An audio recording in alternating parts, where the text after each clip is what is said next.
Department for 2 decades. He spent a large part of that time serving as an advisor on nuclear non-proliferation for the Russian government. Today he quit, and he didn't just quit quietly. He turned it up to 11. This is how he told his colleagues. He said, quote, "For 20 years of my diplomatic career, I have seen different turns of our foreign policy, but never have I been so ashamed of my country as on February 24th of this year, the day Russia invaded Ukraine. Quote, this aggressive war unleashed by Putin against Ukraine, and in fact against the entire Western world, is not only a crime against the Ukrainian people, but also perhaps the most serious crime against the people of Russia. Those who conceived this war want only one thing, to remain in power forever, to live in pompous, tasteless palaces, to sail on yachts comparable in tonnage and cost to the entire Russian Navy, enjoying unlimited power and complete impunity. To achieve that, they are willing to sacrifice as many lives as it takes. Thousands of Russians and Ukrainians have already died just for this." He goes on to say, quote, "I studied to be a diplomat and have been a diplomat for 20 years. The foreign ministry has become my home and my family, but I simply cannot any longer share in this bloody, witless, and absolutely needless ignominy." The diplomat's name is Boris Bondarev.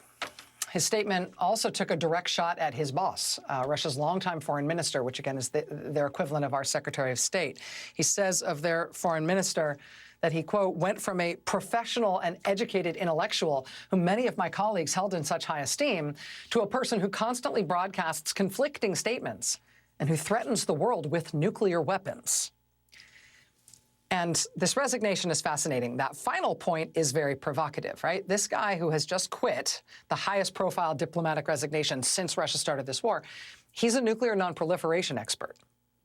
After he quit today, he told the New York Times he was disturbed by the nonchalance with which some of his fellow Russian diplomats chatted about possible nuclear strikes against the West. That is also a thing that is apparently increasingly happening on state-controlled Russian TV. Mr. Bondarev said of that talk, quote, "They think that if you hit some village in America with a nuclear strike, then the Americans will immediately get scared and run to beg for mercy on their knees." Quote, "That's how many of our people think. And I fear that this is the line that they are passing along to Moscow." Joining us now is Julia Davis. She's a columnist for the Daily Beast. She's the founder of the Russian Media Monitor, which tracks Russian government-controlled television and propaganda. Ms. Davis, I really appreciate you making time to be here tonight. Thank you. Thank you so much, Rachel. It's my pleasure. Mr. Bondarev today raised this issue in his resignation letter and then in follow-up interviews, including with the New York Times, saying the nonchalance and the frequency of discussion about what a good idea it would be to use nuclear weapons, he, as a longtime diplomat, as an expert in the field, finds unnerving. I have to ask, in your monitoring of Russian state television, if you're seeing what he's describing. Absolutely, and it's so refreshing to hear someone who's an insider like him to address it, because it's become redundant. Every single day they bring up the idea of nuclear strikes against Ukraine or against the West, and it's a nonstop chatter that has been basically normalized at this point. If you could ever normalize anything as abnormal, they've become a larger, more dangerous North Korea in their rhetoric. And this has changed, to be clear. This isn't a constant. This is something that's changed and become more frequent over the course of this war, over these last 3 months?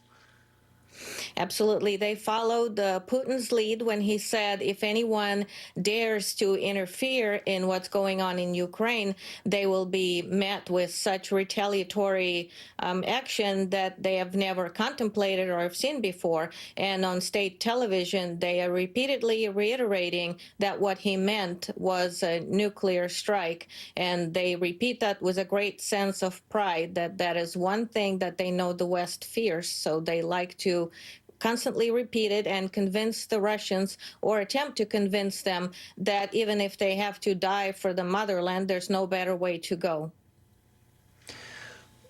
From your monitoring of this type of propaganda, the state-controlled television in Russia, do you feel like that should make the West, that should make the American government, that should make us as people observing this more fearful about the prospect that Putin might choose to use nuclear weapons in some tactical way or in some strategic way. Do you feel like the saber rattling that you're seeing there should make us feel like this is a more acute threat, or do you think this is just a sort of generic sign of belligerence and chest pounding that might not translate directly into a nuclear worry?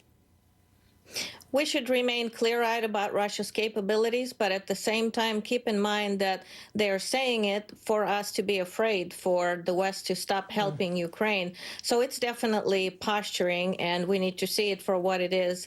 It's the only thing that they could threaten us with. They can't threaten us economically. There's not much they can do to us, basically. So that is one weapon at their disposal that they like to saber rattle with, and their motive is to make us fear them, and that's exactly what they're hoping to do, and that should be the opposite of what we do. The Russian government has yet to respond to this resignation from Mr. Bondarev today, at least as far as I know. They haven't responded yet.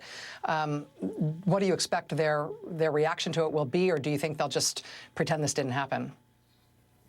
I can safely predict what they will probably do. They usually follow the same exact script in this types of instances. They will say he's a traitor. They will claim that he was offered some sort of a reward by the West and he sold out. And this is the way that they will portray him, especially because his letter was so scathing, because he referred to Navalny's investigations about Lavrov's extended family taking advantage of Oleg Deripaska's luxury properties and Putin's palaces, all of those based on Navalny's investigations. So they will certainly try to claim that he is a quote-unquote traitor simply for exposing their corruption and not being willing to put up with their warmongering and horrific acts of aggression that they have engaged in. Julia Davis is a columnist at the Daily Beast. She's creator of Russian Media Monitor. Ms. Davis, thanks for making time to be with us tonight. It's really helpful to have you here. Thank you so much.